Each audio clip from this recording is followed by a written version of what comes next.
Hi, this is the continuation of our layers tutorial where we're trying to put together a composite image. And we left off where I brought the image of the young lady standing here up to the top layer so that she would be in the foreground. She'd be standing there in that field. All right, she was brought in with transparency behind her because, well, for one, it was a PNG file that had existing transparency in it, and we'll get more into that at a later time. But for now, I've made it easy for you, and you didn't have to cut out a bunch of background behind her.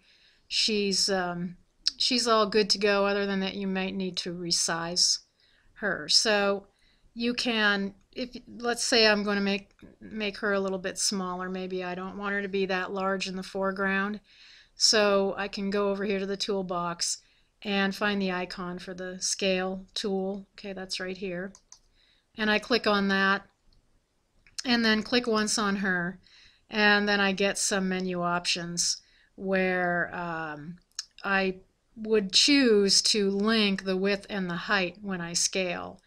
Alright, if I don't and I start to grab on one side, one handle here, then you can see that I'll be scaling her in a pretty unnatural fashion.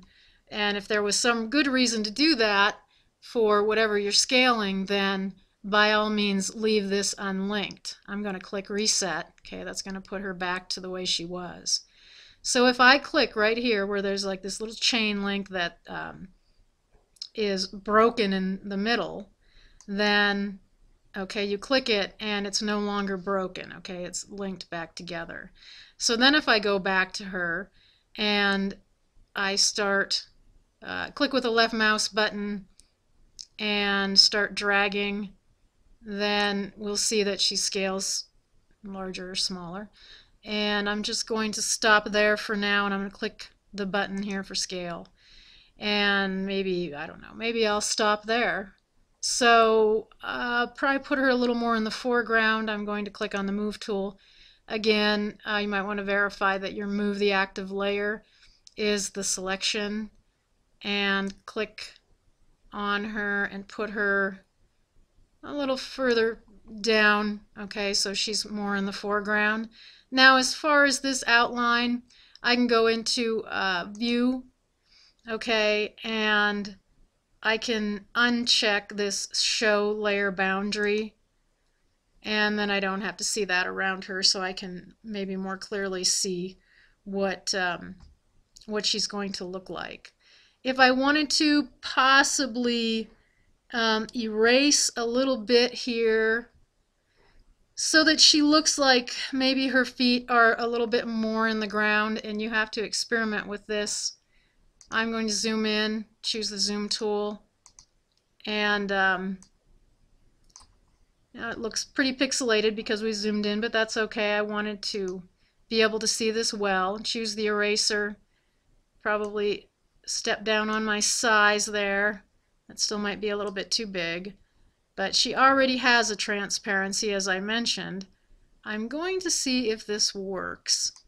Alright, usually you have to experiment and see how you're doing, but I'm just shaving off a little bit there on her sandals, and that might make it look a little bit more like she's actually got her feet in the flowers or her feet in the grass, and not so much like she's almost floating on top of it, right?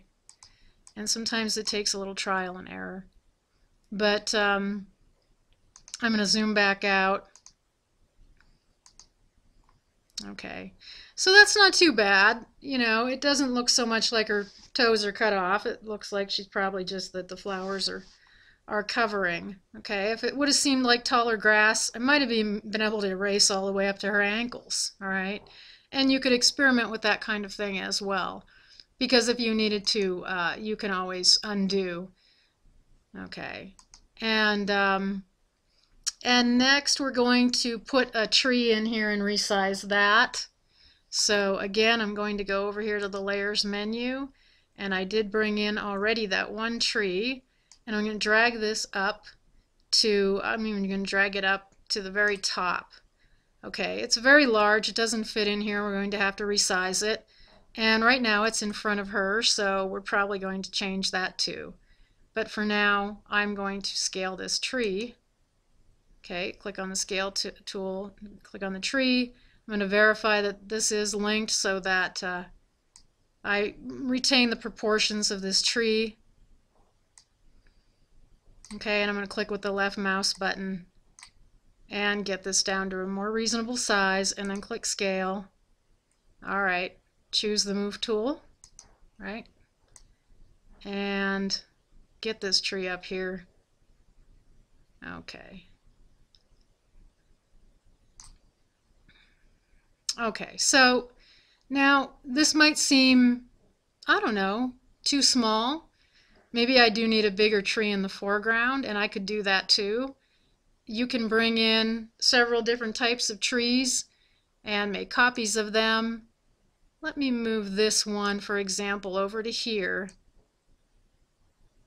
And I'm also going to go back over to the Layers menu, drag it one down below her, so now it's behind her.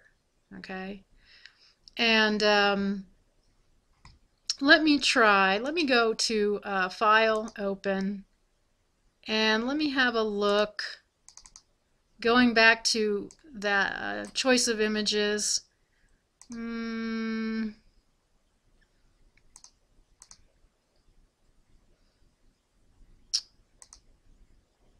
tree. Let me go with this tree, tree 51. Again, all of these for now already have their backgrounds removed and it's transparent behind these trees, so it makes it easier for you. So once this original that I opened is selected, I can then go to the thumbnail and drag it here into my composite image. Okay, and then we've got another tree. Okay.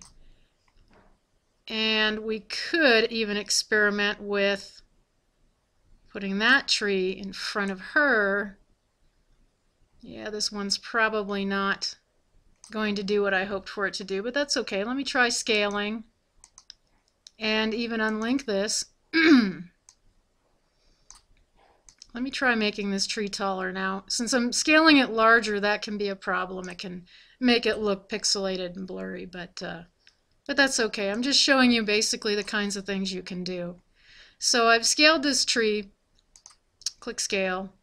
Alright, so now she's in a bit of a tree forest here, and she's actually kind of behind the green tree, and that nice red maple is behind her. Okay, so this is the kind of thing that I want you to do with your final you should have two completed images where you get a background, you change the sky, you put some trees and a person or a couple of people in there and work with the scaling.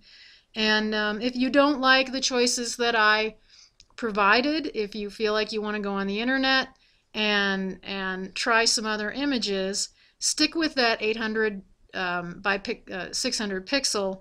We don't want them to be too large. Finally, when you're done, I'd like for you to click on File, Export, okay, and then we're going to choose File Type, and we're going to choose JPEG image, okay, and then you could, if you wanted to, again, you could rename it and click on Export and note where it's being saved at. I'm going to save this on the desktop.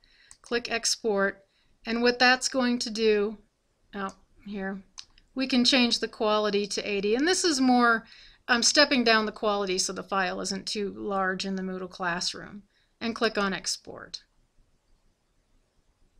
Okay. So then I'm going to, let me save this. And now if I minimize and close that, and I believe I saved this to the desktop. Here we go. And now I've got my completed composite image. It's no longer in layers, okay? It's a JPEG. And I can consider this finished. So be sure that you do that last part when you upload your two files into the classroom, and let me know if you're having any problems. Email me and we'll get it worked out, okay? And have fun with it and good luck.